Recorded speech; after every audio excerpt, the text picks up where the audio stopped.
Kinsley and Alexia's brother, right? Because we met at the 4th of July party, didn't we? Yeah. Yeah, you were there too. Good deal. So Zane got a name tag. Did you get everybody? Y'all, this is Peyton. Y'all say hi to Peyton. Say welcome to our class. All right. So all we're missing is Hannah, and she wants Skylar and Landon. I will bet they'll be here. Your dad told me about your foot, that it was even broken at camp, right? Yeah. I'm like, you're a trooper, man. Hey, Dummy. So she wants to incredible with you. That'll be fine. Yeah, that'll be fine as long as it's going to be Miss Diana. Yeah, so she's looking nice.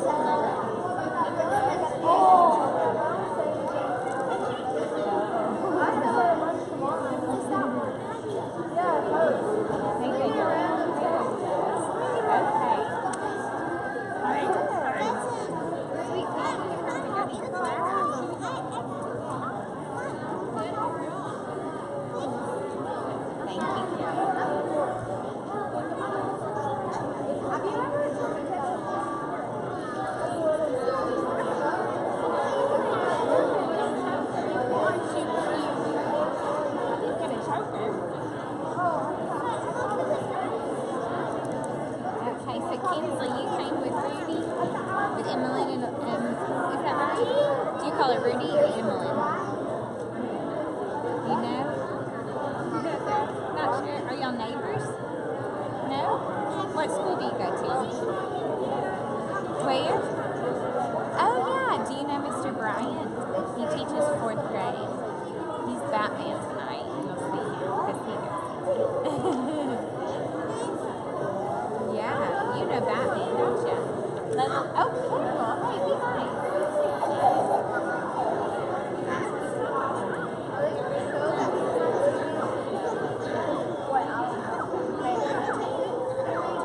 11-12 with Caroline Hyde and Lily. Right? 12.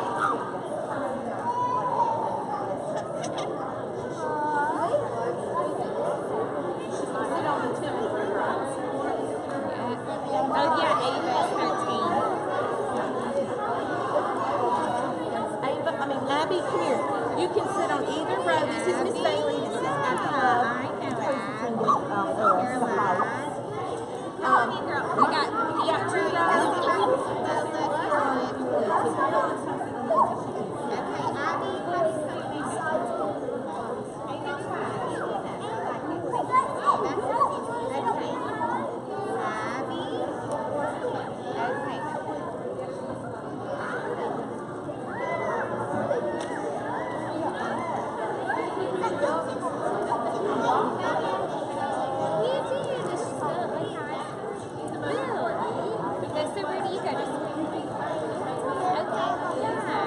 What's your sister's name? Oh, I love that.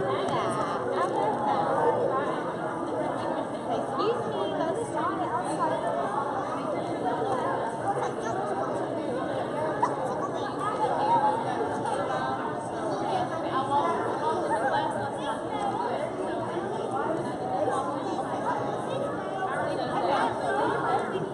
I know, that's a good thing. We'll take it. I think I've messed up somewhere there.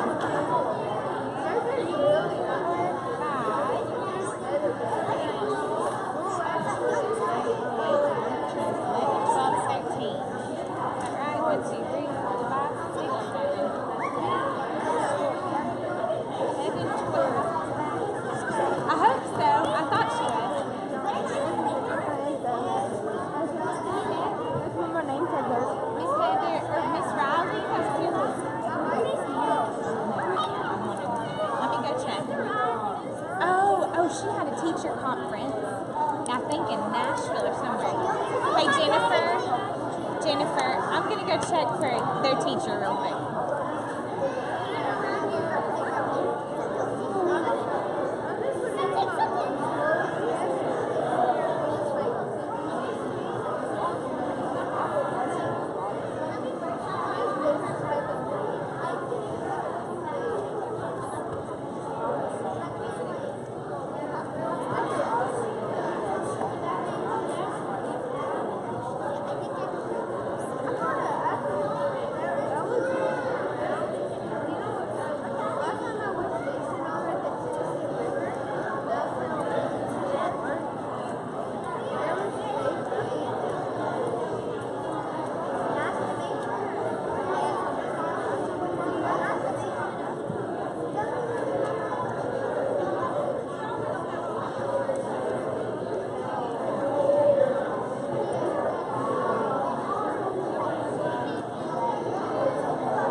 Flash? Yes, Flash. We need right here. There you go. Thank you. Flash, you're going to go right here. She's going to be Thunderbolt. Thunderbolt. That's Flash too. Y'all both the same grade.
In the great hall of justice, there are assembled the world's greatest heroes brought together for your BBS.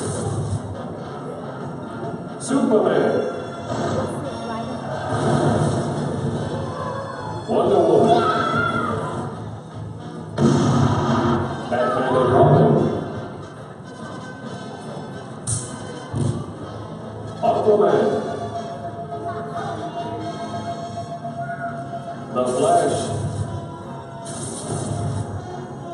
and the Green Arrow.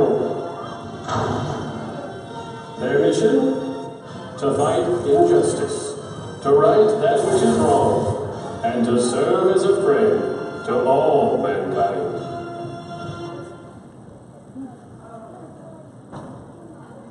Robin, Flash, we have a situation downtown. I'm going to go help the Super Friends. You two stay here. Why can't we come? It's just too dangerous to stay here. Why do they always treat us like kids? Because we are kids. So we're still part of the Super Friends. We should be out there too. I agree. The Riddler, how did you get here? You left the door unlocked. We really have to start locking the door. You two are too talented to be sitting here on the sidelines like this.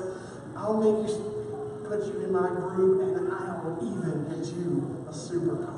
Mom, supercar? Flash. Evil. Oh, right. No, wait. Even if you were to get Mom a supercar, I wouldn't join your team anyway. Are you sure? I just hate seeing you guys sit in the clubhouse while they go out and have all the fun. We're sure. Cuff him. Hey, what's this? Oh, you know, just a little something I worked up. If you can't solve my riddle, you'll lose your super speed forever. Bye, super friends. Robin, what are we going to do? I can't lose my speed. I am the Flash. Chill. The Riddler said we have to solve the riddle. We're five little items in an everyday sort. You'll find us all in a tennis court. Now what in the world does that mean? You didn't think it would be easy, did you? Well, you're the smart one. Okay, so things at a tennis court. Rackets, balls, nets, what else? People? But it says on everyday sort. So? Wait a minute, I just remembered something Batman taught me. Some things aren't exactly as what they seem.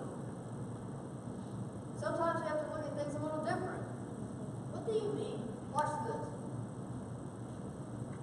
A, E, I, O, U.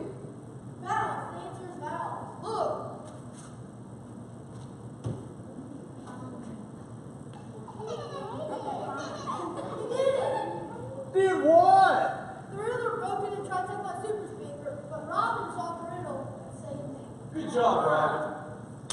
I remember something you taught me, Batman. Even though we can't go on all of the missions, we're better off being with the Super Friends than being with the Riddler.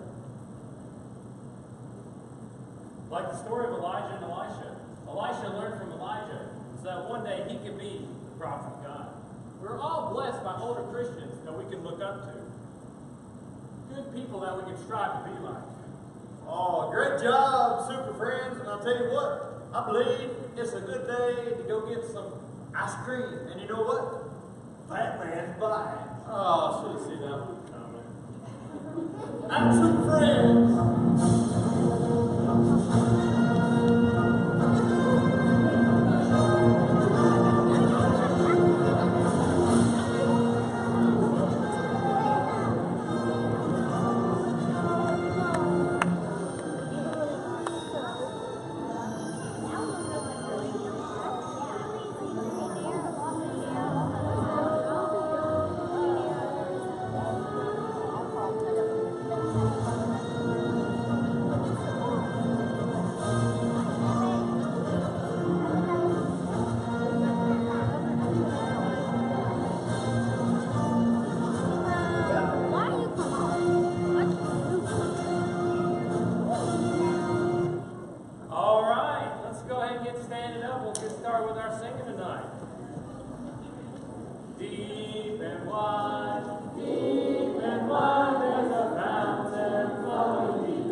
Y'all go ahead and y'all head on down.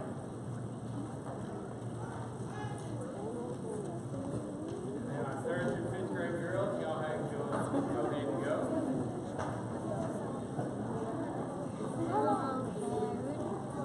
Jesus loves me, this I know, for the Bible tells me so. Little ones to Him belong, they are weak, but He is strong. Yes, Jesus loves me. Yes, Jesus loves me. Yes, Jesus loves me. The Bible tells me so.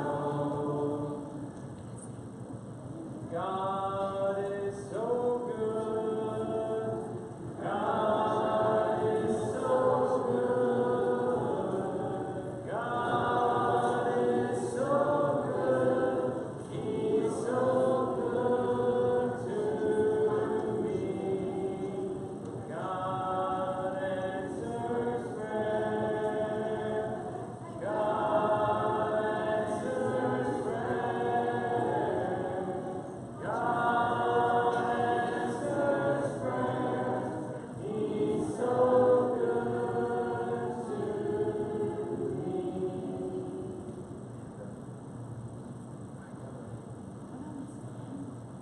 All right. We'll turn it over to Mr. Jeremy here in a minute.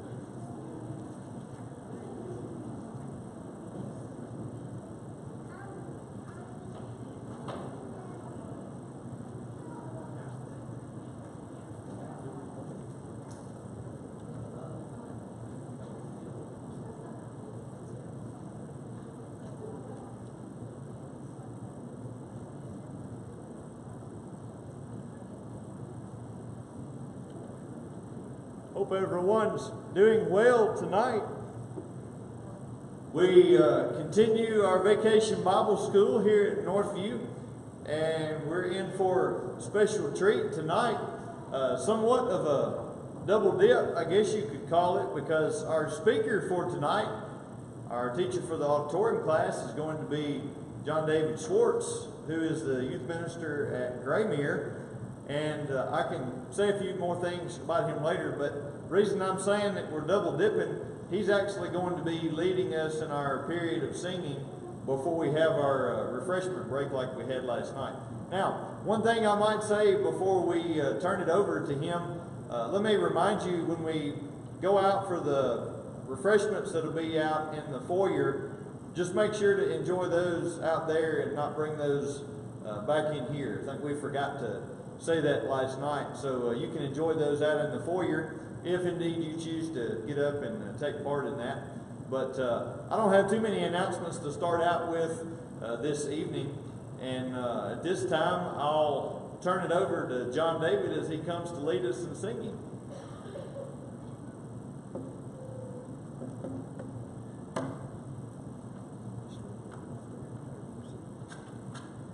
Bless the Lord, O my soul, O my soul. Worship His holy name. Sing like never before. O my soul, I'll worship your holy name. The sun comes up, it's a new day dawning.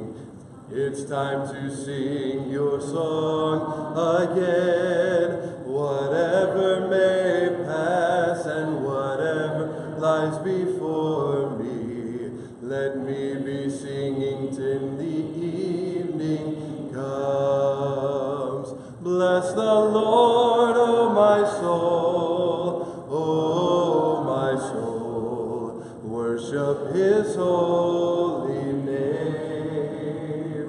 Sing like never before. Oh, my soul, I'll worship your holy name.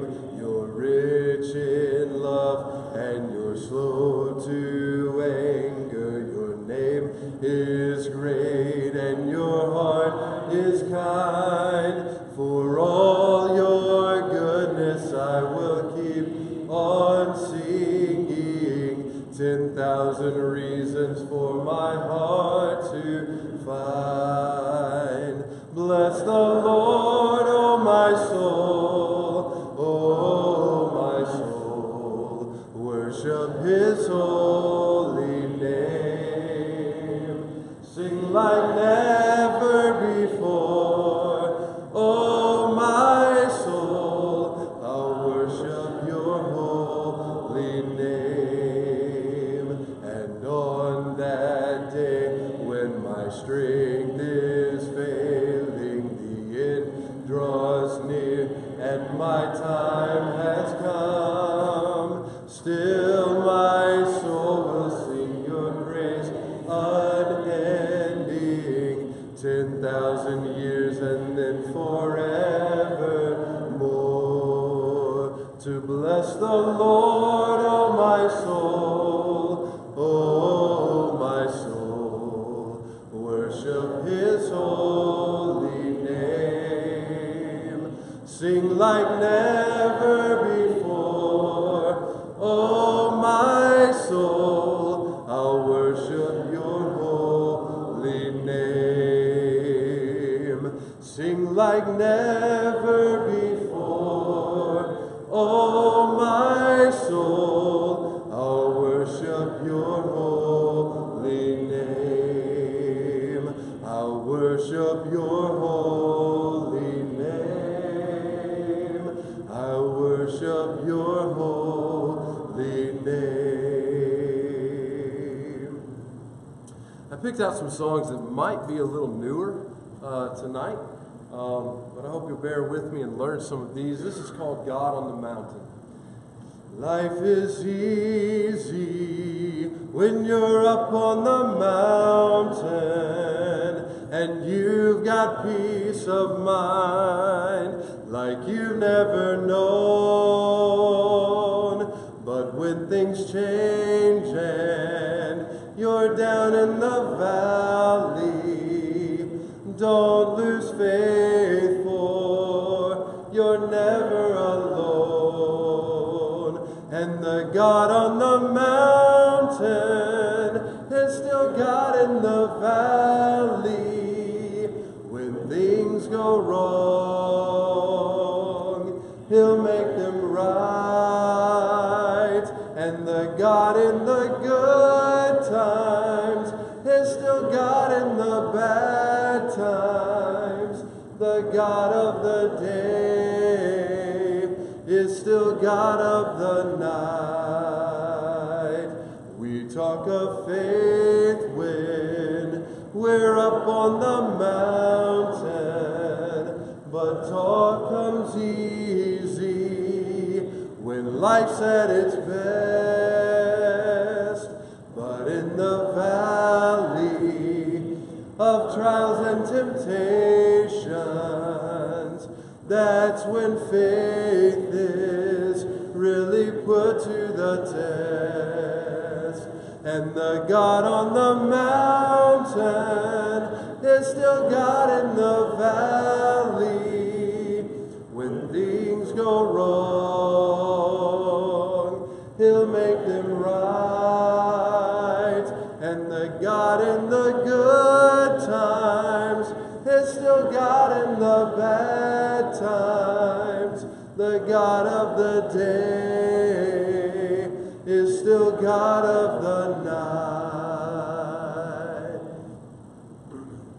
Wonderful, merciful Savior, precious Redeemer and friend, who would have thought that a lamb could rescue the souls of man? Oh, you rescue the souls of man.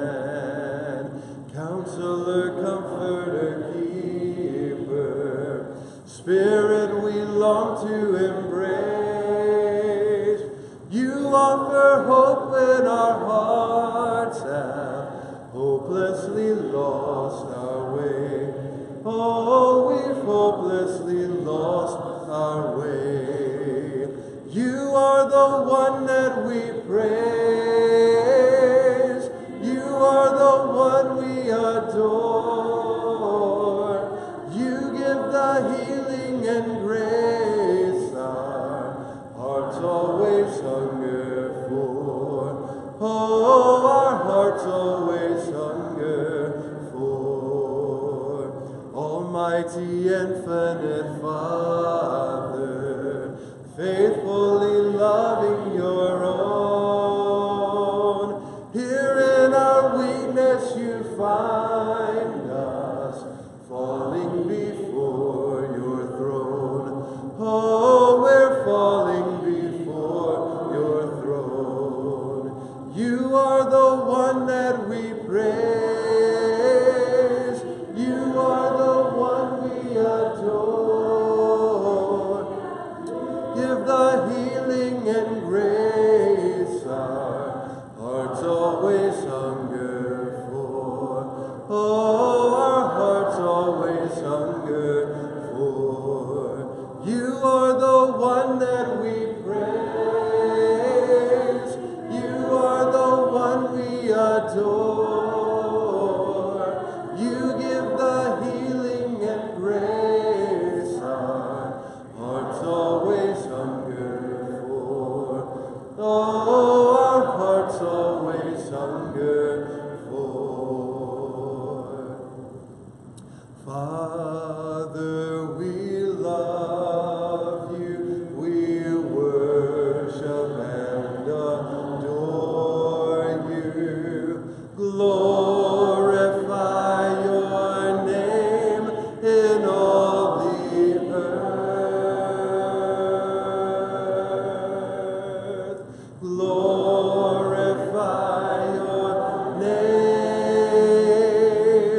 Glorify your name. Glorify your name in all the earth.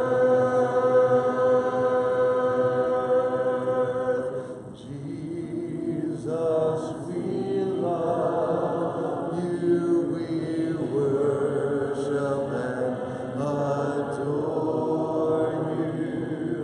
Glorify your name in all the earth.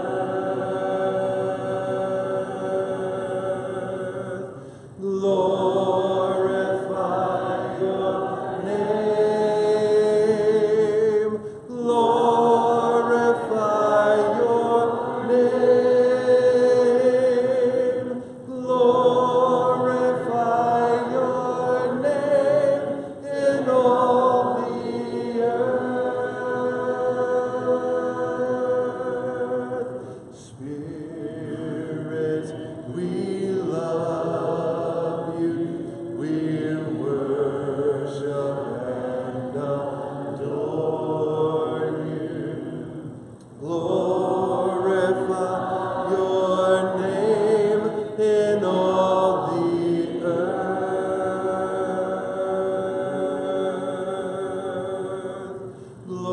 Glorify your name.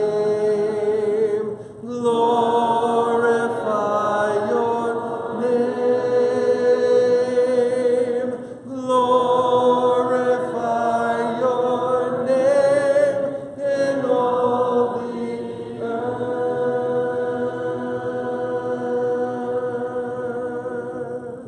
This is the last song that we'll sing before our break. I know this one's probably new to most everyone in here, but every time I think about Elijah, and even though we're not doing this story tonight in our lesson, but I think about Elijah and the prophets of Baal on Mount Carmel, and the song that we sang earlier, the God on the Mountain that we sang. I always think about that song, and then I also think about this song, No Other Gods, and the fact that in that story, it was such an incredible picture of God making himself known so that there is no question that he is the only God who lives and who reigns. And so this is a song. It's No Other Gods.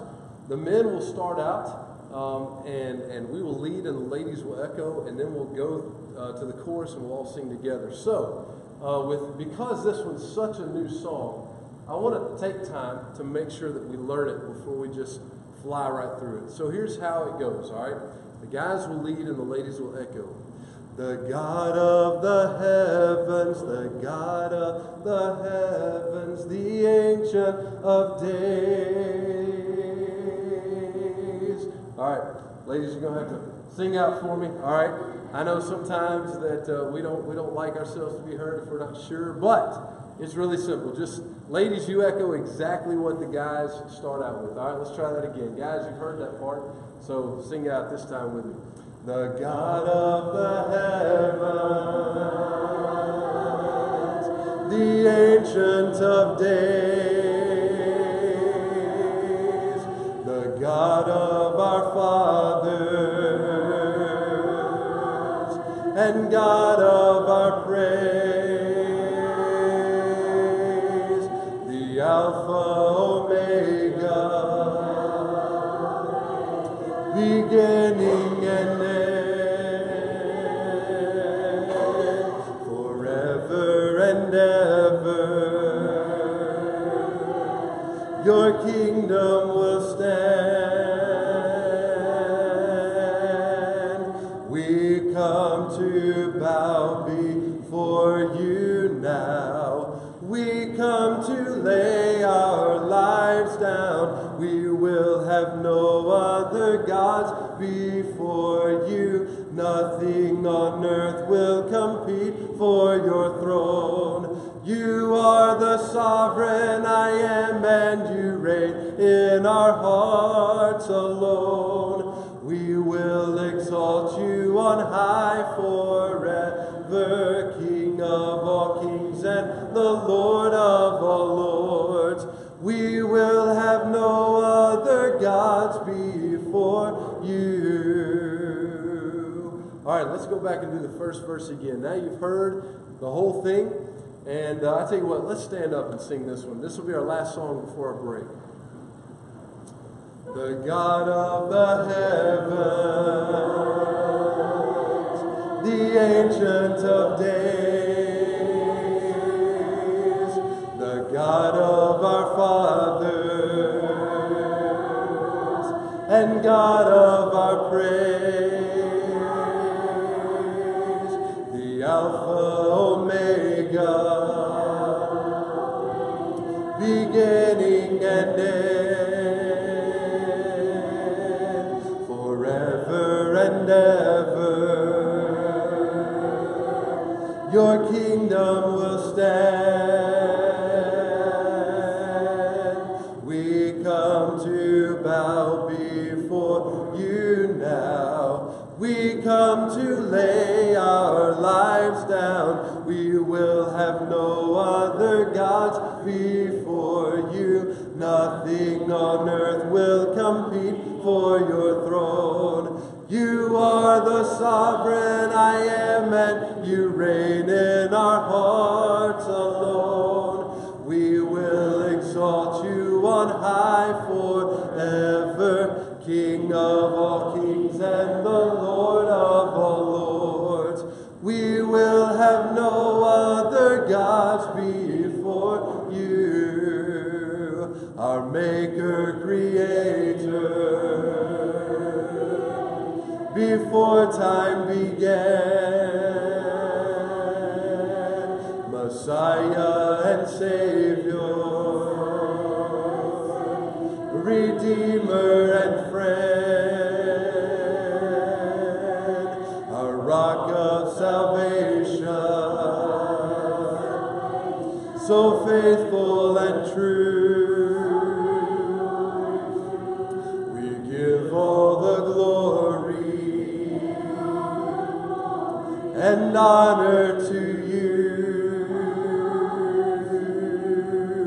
for you alone are worthy of our never-ending love. We will have no other gods before you, nothing king on earth will compete for your throne. You are the sovereign I am, and you reign in our hearts alone. We will exalt you on high forever, King of all kings and the Lord of all lords.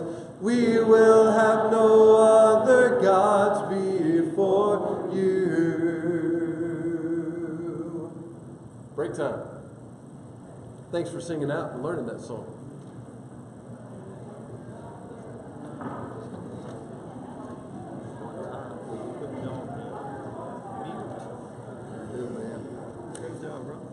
We appreciate that. I'm afraid I wouldn't be able to do it. Well, dynamic song leader is a question. I've been fighting this junk all weekend. I came home to work yard last Monday. Got home from Rises, didn't realize it rained as much as it did because it didn't. So I spent all day long finishing up. Once the dew started settling, I'm bad. Got seasonal allergies. I mean, it just started misting and stuff. I mean, all of a sudden, I've been fighting that jump since then. Well, it was funny.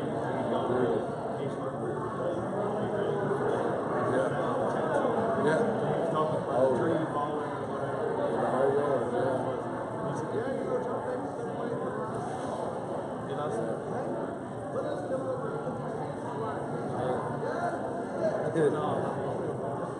Well, we'll just say this. I got a quicker start on the firewood than I thought I would this year. But yeah, that was Monday and mowing Monday night. It just hit me. I think part of it was I was so exhausted from Rises too. It just kind of crashed. And my system just hit me. So I was worried I wasn't going to be singing tonight, to be honest.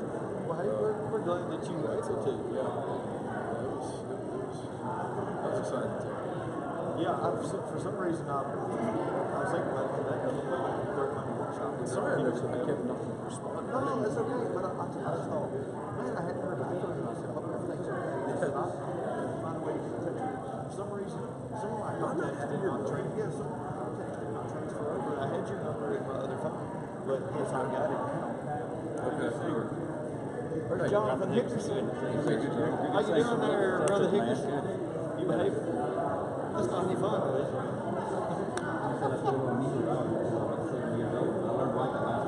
Hey, That's okay. Yeah, I like Tommy's wedding go okay? Tommy Johnson.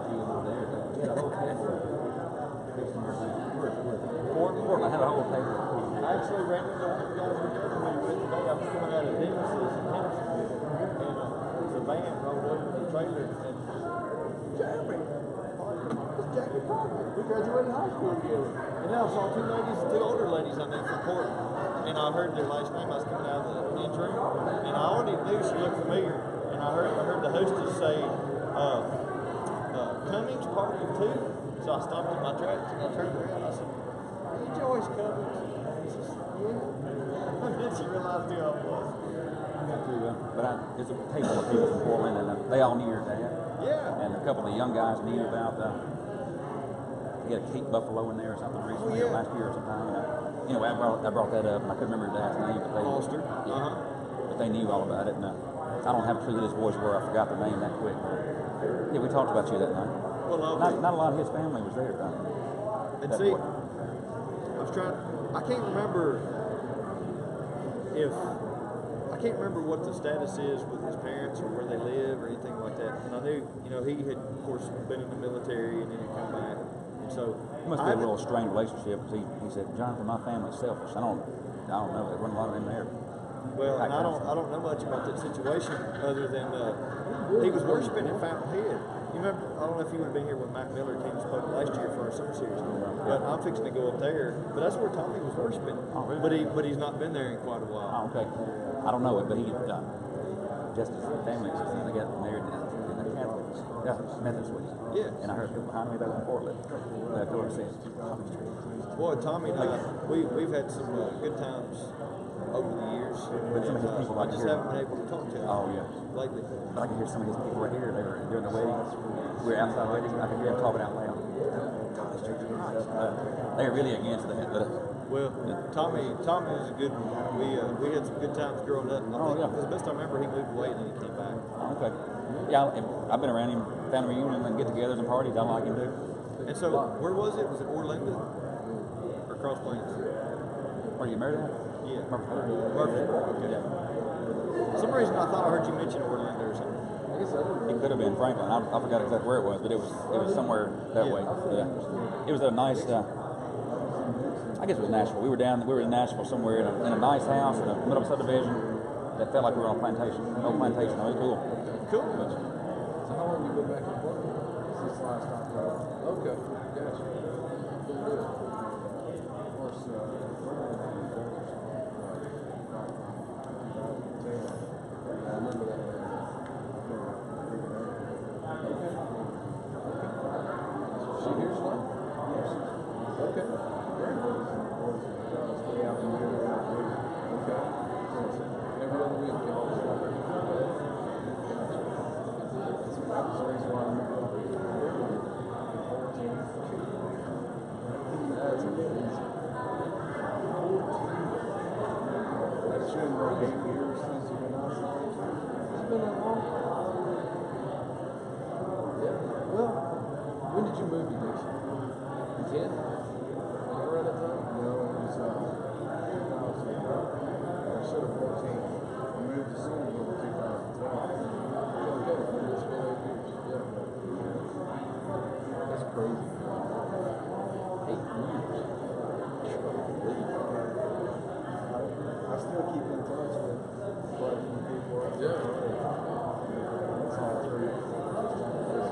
Yeah. It's amazing. 8 years. Good deal. So y'all watch your group? Yeah. Good place to serve you. Good scholarship.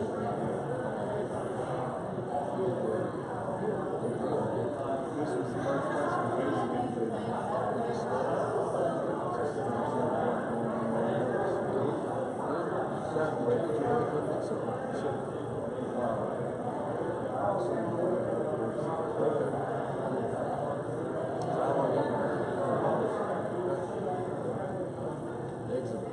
Not part of the singing downstairs. You did a good job. Appreciate it. Appreciate you showing me. Hey, where can I get one of those waters? You sure?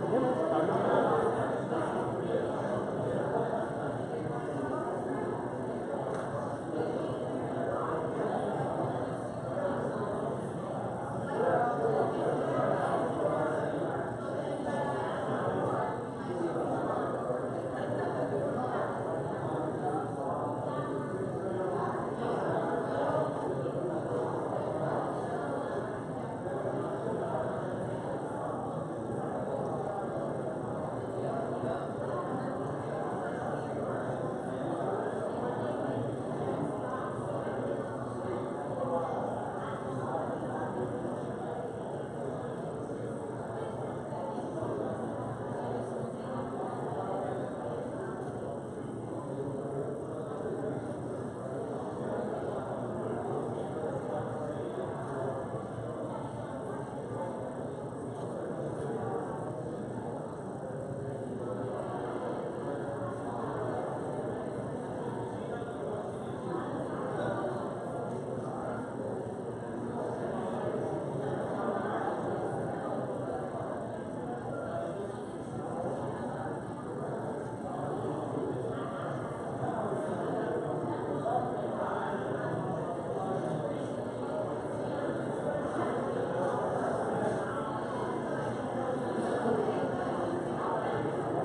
as long, even if you're out to the side, that's okay.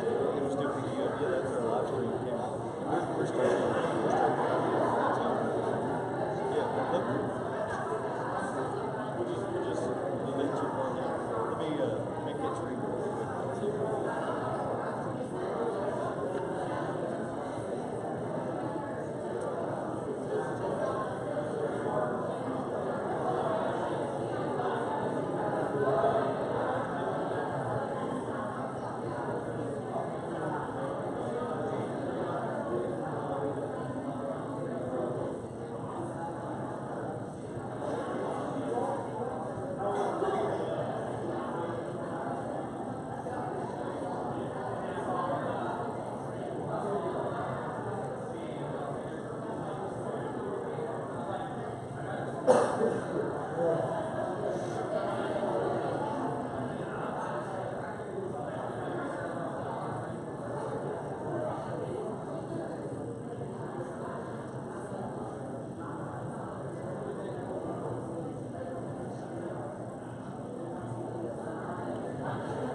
All right, it's about time for us to start back up this evening so we don't hinder John David too much. Again, we're so glad that you've come our way for our second night of Vacation Bible School. At this time, I'm going to be asking Todd Campbell from the Scribner's Mill congregation if he will be making his way up toward the front. I'm going to ask him to have our opening prayer this evening. I know Todd is no stranger to so many of you because a lot of the Vacation Bible schools in our area, if you go to several of those, you've been witness to him leading singing at so many of them. And so he is so active in the Scribner's Mill congregation. And of course, he teaches at Marshall Elementary as well in Lewisburg. And so we're appreciative of so many from Scribner's Mill being here with us this evening. I do want to make one announcement. Skylar was wanting me to announce this. Any adults who are wanting VBS shirts, we've got some extras, and he said they're $8 a piece. And if you want to find Reba Parks, Reba, raise your hand in the back here so people know who you are. If you will meet Reba in the library after VBS is over this evening, if you want one of those shirts, you can give her the $8 and get your VBS shirt, as we do have extras. All right. At this time, I'm going to be turning it over to John David Schwartz that I've already introduced in some shape, form, or fashion this evening. I'm not going to take much more of his time up, but John David is a special individual to me. For one thing, because he put up with my cousin Stan for so many years at the Chapel Hill congregation.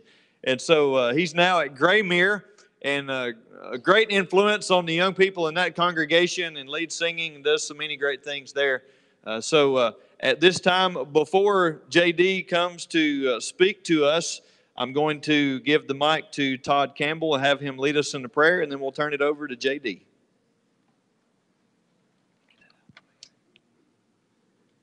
Would you pray with me, please? Our God and our Father in heaven, we thank you for this beautiful day you have given us, for all the many blessings that you continually bless us with. We thank you for the health and the strength to be here tonight at such an event. We ask all your blessings on this VBS. We ask that many souls be touched, many hearts of many young be touched and led to you. We're thankful for this congregation and for all it means in the community here, and we ask your blessings and growth for this church. We ask a blessing on John David as he comes and speaks to us tonight. Help him to remember and present the things that he has studied in a way that we as listeners can put that to work in our everyday walks of life. And we ask that we as an audience clear our minds and focus only on you. And it's in Jesus' name we pray. Amen.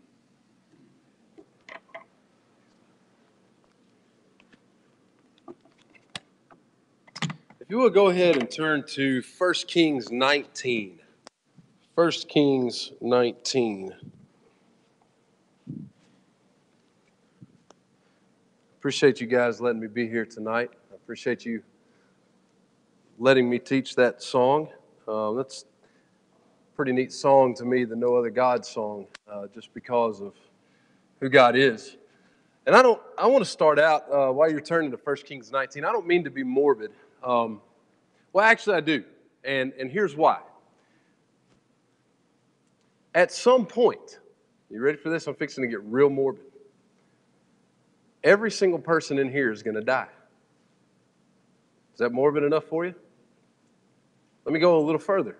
It might be on your way home tonight. It might be that you don't wake up tomorrow morning. It might be that in a year from now, you get diagnosed with some kind of disease that is terminal.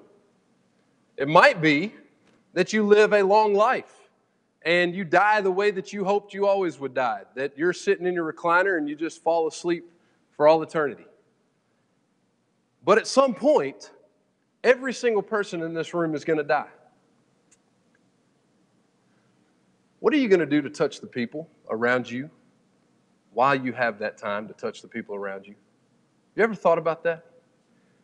I wanted to be morbid for a minute because sometimes we need to realize or remember. I think we all know that truth. I think we understand that every single one of us, at least in this form, will at some point pass away. But I think sometimes we forget about the significance of the time that we have now while we are around the people that we are around. While we are in contact with the people with which we are in contact, we have opportunities. And whether it's the opportunity we have only till tomorrow morning or for the next 40 or 50 or 60 years of our lives, we'd better be taking advantage of those opportunities.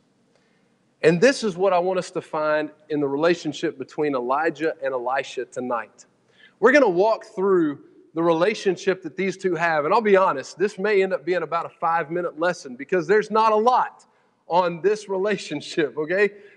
You literally have where they're introduced to each other and Elijah anoints Elisha as the next prophet. And then a few chapters later, you've got where Elisha watches Elijah go up to heaven. And in between that, there's just not a lot that's said about these two. So I really appreciate Jeremy giving me this lesson on friendship where you see nothing about friendship, hardly whatsoever. Thanks, Jeremy. No, I do think there's a lot for us to look at. And what we're going to do tonight is we're going to look at the relationship between these two literally from both sides of the relationship. And hopefully we can learn something from this about how we can touch the people who are closest to us while we have the opportunity. In 1 Kings chapter 19, you've got Elijah running away from Jezebel. And we're not going to spend a lot of time in this story, but this is post Mount Carmel, okay? This is Elijah defeating the prophets of Baal or asking God to defeat the prophets of Baal. This is God raining down the fire on the altar. And then everything that happens, Elijah orders the death of all the prophets of Baal. But Jezebel says, I will kill you by sundown. And so now in chapter 19, after this great victory on Mount Carmel, Elijah has to run for his life. And in chapter 19, beginning in verse 9, this is where we find Elijah all alone. He's all alone and he's looking for God. He's asking the question, why am I having to run for my life? Why am I having to deal with all of this? And he literally says to himself, or says to God in verse 14, I have been very zealous for the Lord, the God of hosts. For the sons of Israel have forsaken your covenant, torn down your altars, and killed your prophets with the sword. And I alone am left, and they seek my life to take it away. Now, based on what God is fixing to say to Elijah in response, the way I read this is almost as though Elijah is saying, you know what? I've done all of this, Lord, and I just don't get it. I'm ready to just kind of quit. I'm ready to give up. I'm the only one left. There's nobody else to take up this work, and I'm just tired. I'm done. Now look at what God says to him in verse 15. The Lord said to him, go, Return your way to the wilderness of Damascus, and when you have arrived, you shall anoint Hazael king over Aram, and Jehu the son of Nimshi you shall anoint king over Israel, and Elisha the son of Shaphat of Abel-Maholah, and you shall anoint as prophet in your place. Now, I want you to think about just what's happened for a moment. Elijah has said, I'm tired, I'm done, I'm ready to just kind of be at rest. And God says, okay, go anoint the next king of Israel, the next king of Judah, and your replacement. Now, I don't know about you, but I don't like the idea of being replaced. Would you agree with that?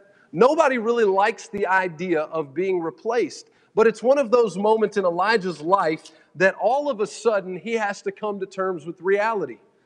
I can't do this forever. I'm not going to last forever on this earth. And God has literally just told me to go and anoint or appoint the next prophet that is literally going to take my place.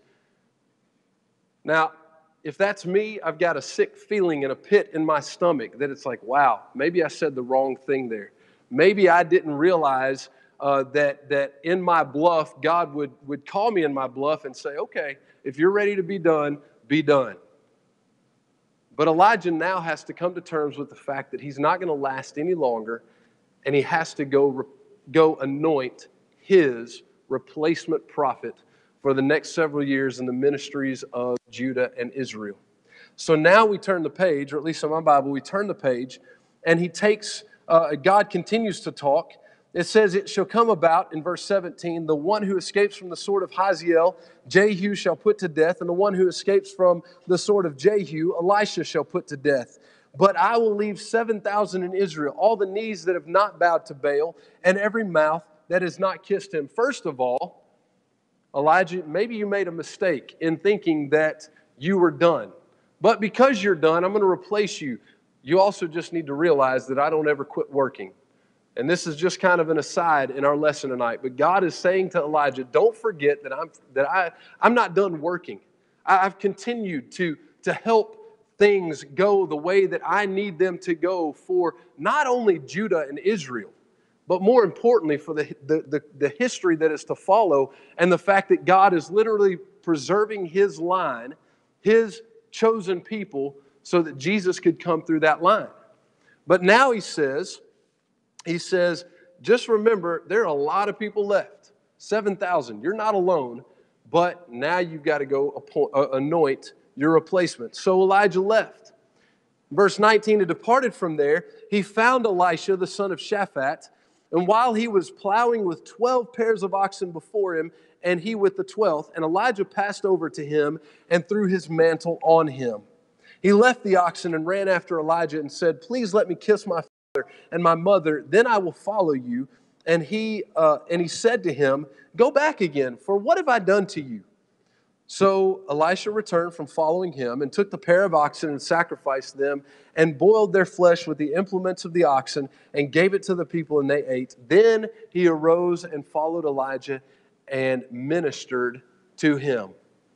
This is the end of the first passage where we see the relationship between Elijah and Elisha. And I want to start our time together by simply looking through the eyes of Elijah.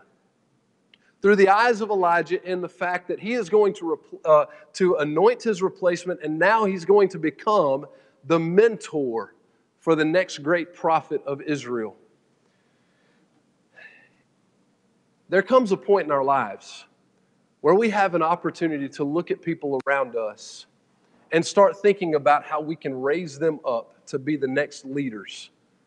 Whether it be in our businesses, whether it be in our homes, whether it be in the Lord's church, at some point, we have to come to a realization that we can't do the job that we've been doing forever because of age, because of the fact that we wear out, because of the fact that we move or we go somewhere else, or the fact that our jobs change, or whatever the case may be. At some point, we may be called upon by God to look to the next person and start mentoring them to become the leader that they need to become. This is now Elijah's job. And so I want to look at what he does. The very first thing he does, we've already read it in verse 19, He literally passed over to him and threw his mantle on him. Now for us, we're not going to walk up to the next person and throw a coat on them, out in the field while they're plowing. But I want you to think about how we pass on blessings sometimes.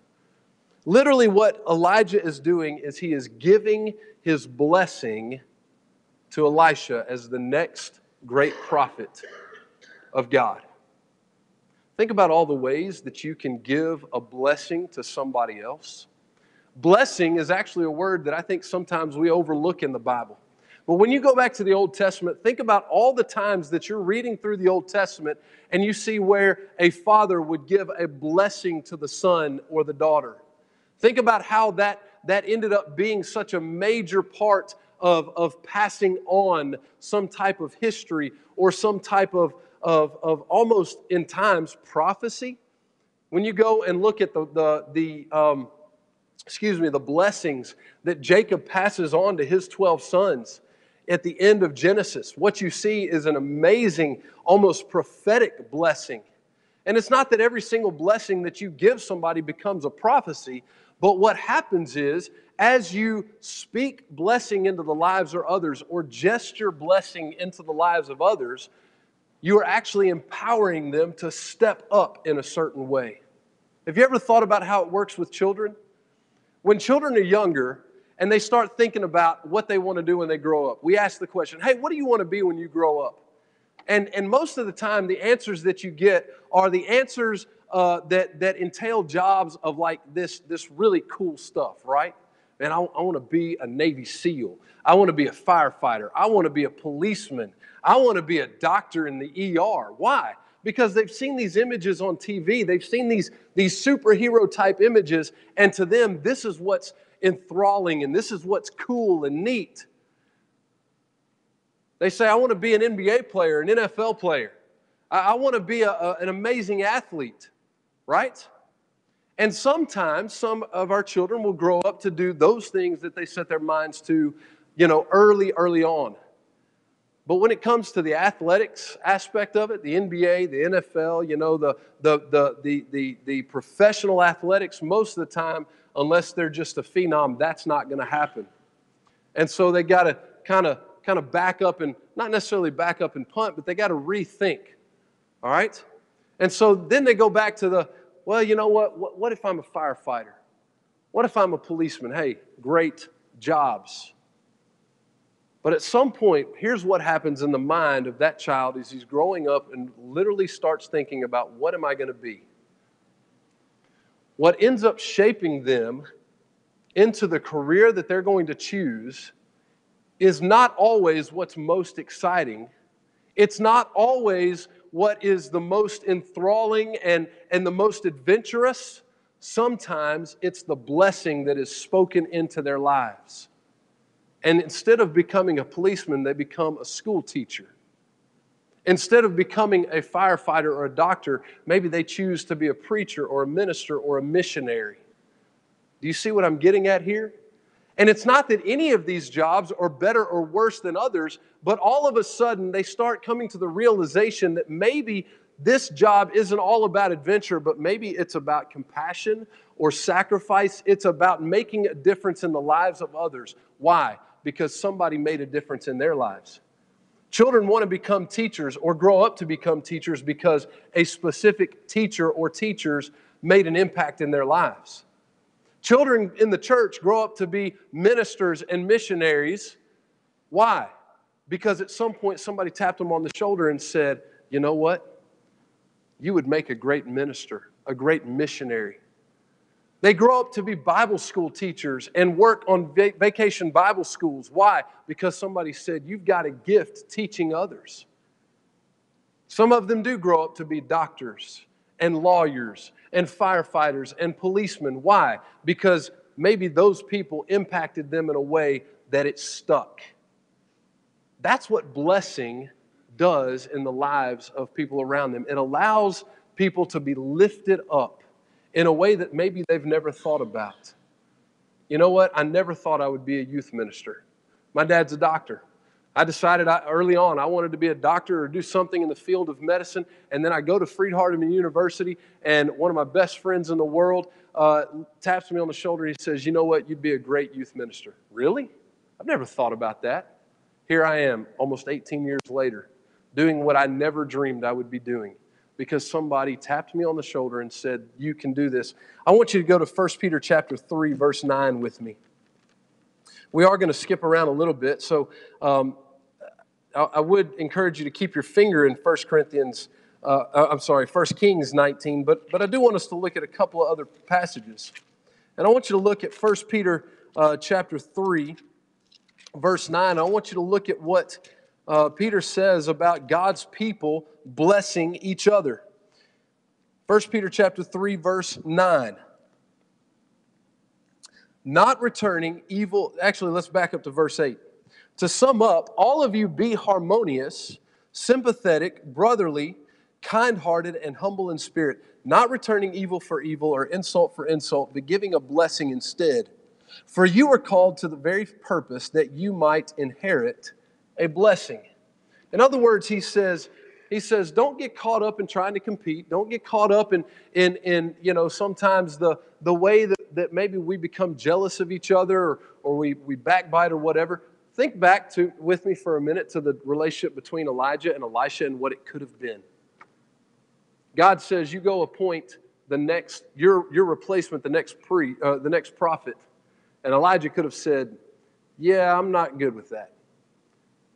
And he might have gone through the motions, but then he could have made things very difficult for Elisha for the next several years. We're going to find that that's not what happens. Instead, he makes the decision, I'm going to bless Elisha as the next prophet.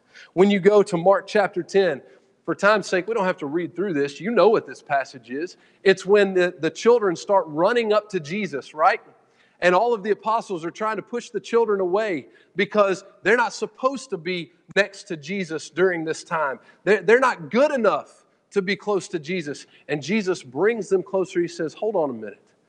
You let the little children come to me. And then the very last verse in verse 16 says, and Jesus blessed the children. One of these days, I would love to find out when we're on the other side of eternity, which of those children ended up being touched by Jesus on that day because he blessed them, and what did they continue to do over the course of history after they were blessed by Jesus? In other words, because Jesus raised them up in a society that for the most part kind of pushed children aside. Because Jesus raised them up, which ones of them went on to touch the lives of others as missionaries, as ministers, as teachers, as elders and deacons and the wives of elders and deacons? Do you see how that works? When you make the choice to bless other people, even if they're your replacement and even if it might be a little bit awkward, when you make the choice to bless other people in their lives, there is no limit to what they can do because of your encouragement and the blessing that you're giving them because of your relationship with God. Elijah chose to bless Elisha instead of making things awkward, turning his back on Elisha, or just kind of treating him like a servant who's just a little bit of an annoyance. Elijah chose to bless him. The second thing he did in verse 20, he left the oxen and ran. This Elisha left and ran. And Elijah said to Elijah, please let me kiss my father and my mother, then I will follow you. And Elijah said, go back again, for what have I done for you? Now, the way I read this is I kind of see, a zealous youngster here, a guy who says, man, I'm ready to go. This is going to be great. But then he stops and he says, wait a minute, I got to go take care of other things and give me time to go spend with my family. And you kind of see a wishy-washy, maybe a young man who doesn't really understand what's going on. He's all about it, but obviously there's going to be some training that needs to be involved. And what I see from Elijah is that Elijah was willing to extend patience in the life of Elisha. Patience is one of those things that if you're going to extend a blessing or give your blessing to somebody else, it has to be followed with patience, right? When you mention to somebody, hey, you know what, you could grow up to be a great fill in the blank. They're not ready to be that great, whatever it is, right there on the spot just because you said it. They're going to have to grow into that. They're going to have to grow into that. And there's going to be some difficult things that they're going to have to grow through, right? For those of you who have helped raise teenagers, and I haven't helped raise teenagers yet, other than just watching teenagers grow up for the last 18 years of my life. I haven't even helped, I'm starting, my daughter just turned 12, and we're right on the verge of a lot of heartache and a lot of, girly drama, and it's going to be great. It's going to be awesome. I can't wait for it, all right? She's got a lot of learning, and you know what? I got a lot of learning, but I'm going to have to extend a lot of patience. I want you to go to Ephesians chapter 4 with me. In Ephesians chapter 4, this is such a neat chapter. It's really a chapter that's all about unity in the church. It's all about unity in the church. But in order to have unity in the church, the very first thing that Paul talks about in this chapter, wouldn't you know it, just happens to be patience. Look at what he says in verse 1. Therefore, I, the prisoner of the Lord, implore you to walk in a manner worthy of the calling with which you have been called. In other words, Paul is saying to this church, hey, you can be great. You can be a great people who do great things for the Lord. Walk in His way. But then he says, walk with all humility and in gentleness, with patience, showing tolerance for one another in love. Be diligent to preserve the unity of the Spirit of the bond of peace. Now I want to pause for a minute. Why is it that Paul is about to talk about the great things of the church and the things that people can do in great ways when they're serving God, but he pauses and says, walk in humility, walk in patience, and walk in forbearance towards one another? Why is it that he says that? I think it's because he knows we're not all on the same plane. I think he knows that some Christians are up here in their level of faithfulness and maturity while others are just starting out and having to learn what faithfulness and maturity is all about. And there's going to be times that those of us up here look at those down here and we shake our heads and think to ourselves, what in the world are they thinking? What's going on? And we're going to have to extend patience to those who are less mature than we are. That's what Elijah was willing to do. And because he was willing to extend patience, because he was willing to stop and say, hey, look, what I've done for you doesn't necessarily mean that you have to leave right now, but I'll wait on you. And Elisha goes back. He tells his parents goodbye. He has no idea what he's signing up for. He offers sacrifice with the very oxen that he's plowing, and then he turns and he leaves for the rest of his life to serve Elijah and ultimately serve God as the next great prophet of Israel. We don't see anything after this until the end of Elijah's time on earth. But I have a feeling Elisha had a lot to learn, right? You don't walk away from the plow and all of a sudden turn into the next great prophet. There's a lot to learn. There's a lot to learn about communication with God and communication with people and just the power that's going to be extended to him here in just a moment that we're going to look at. But Elijah showed Elisha patience. And sometimes in our lives, if we want to bless people and if we're willing to bless people and encourage them to step up and to stand out in ways that they've never thought they could step up and stand out, then we're also going to have to be patient with them. We're going to have to be patient with sometimes their failures. We're going to have to be patient with sometimes their lack of understanding and their lack of maturity. But in the long run, it's going to be worth it because they will develop into the person that maybe we envision that they could be, and more importantly, the person that God has called them to be. Let's go back to now 2 Kings chapter 2. You've got to go a few chapters forward to find the next place where we actually see Elijah and Elisha together. And this is where Elijah is going to be carried away by the chariots of fire. In chapter 2, verse 1, it came about when the Lord was about to take up Elijah by a whirlwind to heaven. Then Elijah went with Elisha from Gilgal. Elijah said to Elisha, "Stay here, please, for the Lord has sent me as far as Bethel." But Elisha said, "As the Lord lives, and as you yourself live, I will not leave you." So they went down to Bethel. Then the sons of the prophets who were at Bethel came out to Elisha and said to him, "Do you know that the Lord will take away your master from over you today?" He said, "Yes, I know. Be still." Elijah said to him, "Elisha, please stay here, for the Lord has sent me to Jericho." But he said, "As the Lord lives, and as you yourself live, I will not leave you." So they came to Jericho. The sons of the prophets who were at Jericho approached Elisha and said to him, "Do you know that the Lord will take away your master from over you today?" He answered, "Yes, I know. Be still." Elijah said to him, "Stay here, for the Lord has sent me to the Jordan." And he said, "As the Lord lives, and as you yourself live, I will not leave you." So the two of them went on. Now 50 men of the sons of the prophets went and stood opposite them at the distance, while the two of them stood by the Jordan.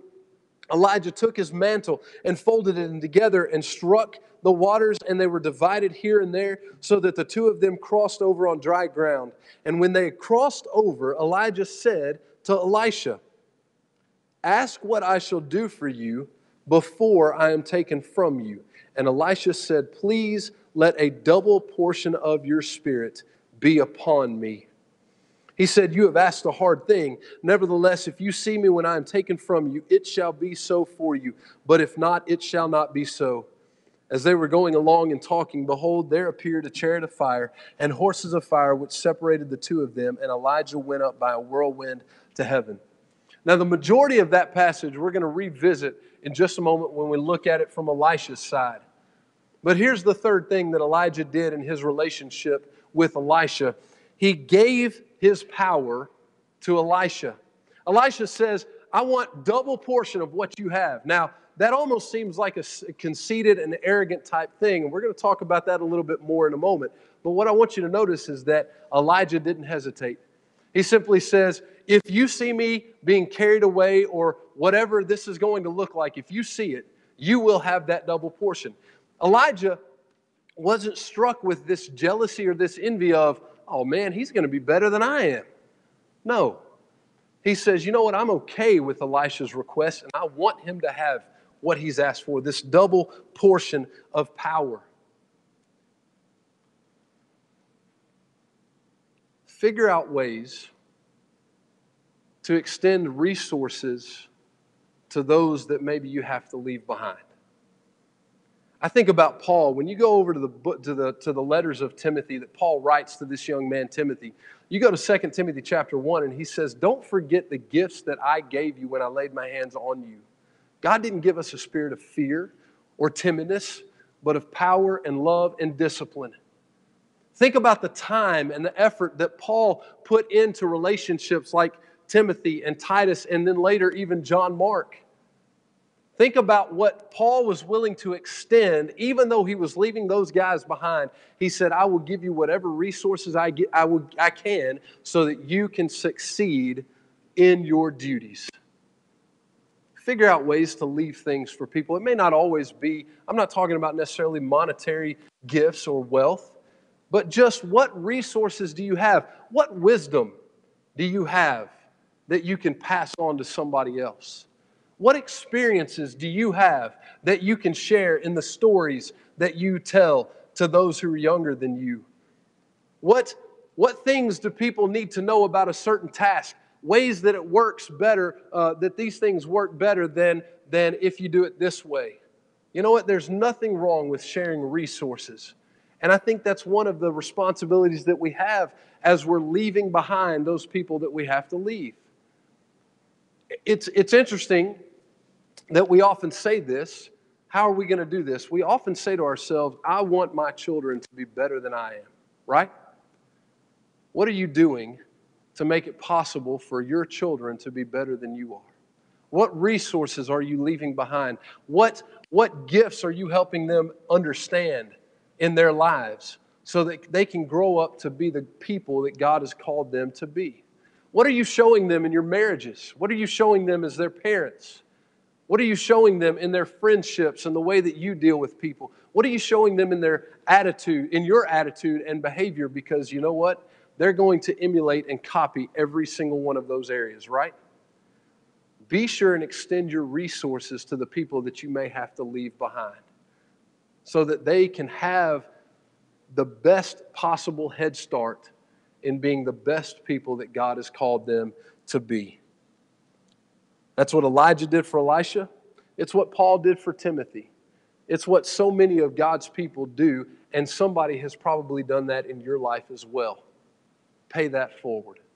Now let's look at it from Elisha's eyes. We don't have a lot of time, so we're not going to go all the way back through the story. We've now looked at those two passages where we see the story unfold for us, or at least their relationship unfold. But here's the first thing I would say. Back in chapter 19, verse 19, when Elijah first drapes his cloak onto Elisha, the very first thing Elisha says is, I'm going with you right now.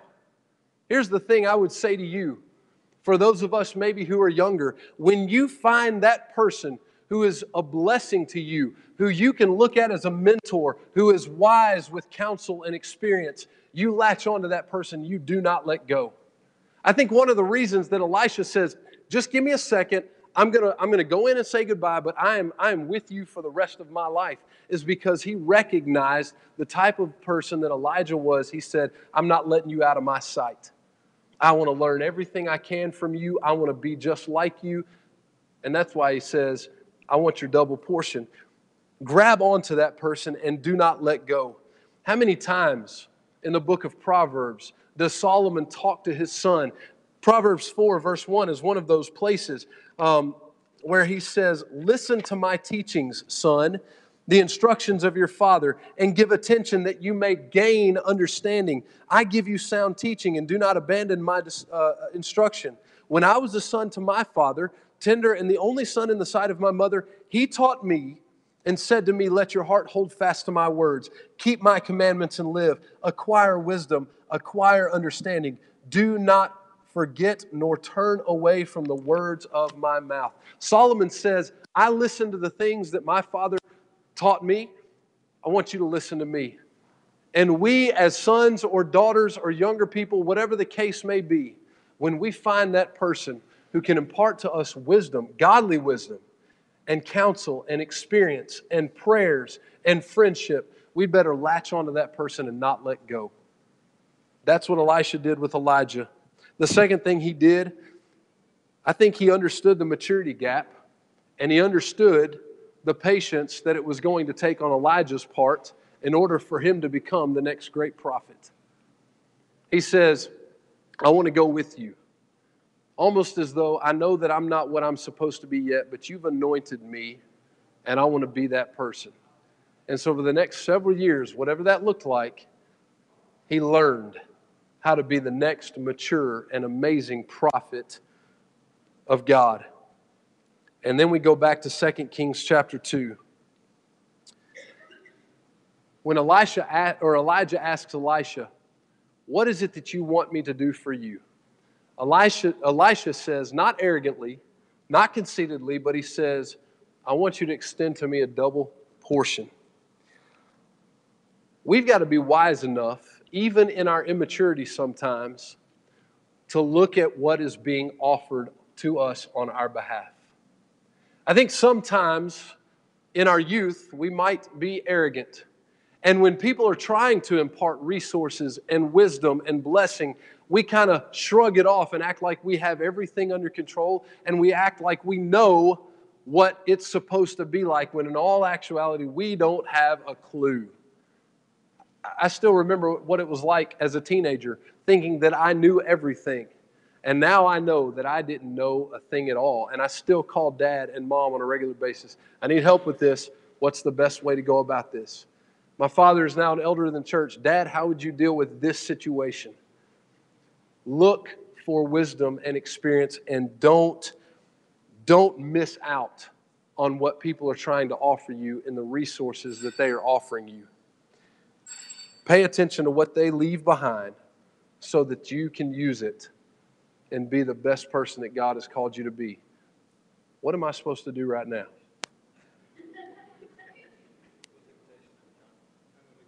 You got it. All right, what number is that? 272 is the invitation song. Here's what I want us to be left with.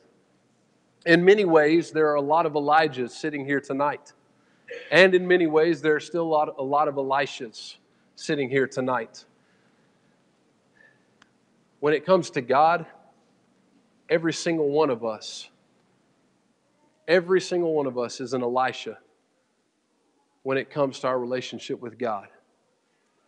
When we think about the blessings that God continues to bestow upon us every single day, I need those and you need those.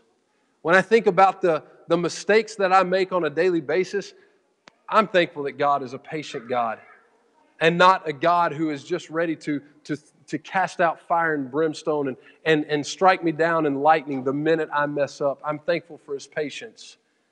And then when I think about all the things that God offers us, it's not just a double portion of miraculous powers and the things that Elisha was going to be able to do. That's not what it is. It's the fact that God says, I'll give you my only son. Whatever it takes for you to be the child that I've called you to be, I'm going to give that. God says it's yours. And that's when He offered up Jesus on the cross for us. We truly serve a great God. We serve a God who allows us to be Elijahs in our lives, but also Elishas. Look for people that you can touch. Every single one of us in here need Him, and we need to remember what He's done for us every single day of our lives. If you need to remember or need to accept the gift, the portion that God pours out on us as His children tonight, remember what Jesus did for you on the cross. And just know that you can have your sins washed away because His blood was poured out for you. Remember that God wants to bless you every single day and wants to be patient with you. But you don't get to have that relationship with Him unless you come in contact with the blood of Jesus. If you need that tonight, will you come as we stand and sing together? I have decided to follow Jesus.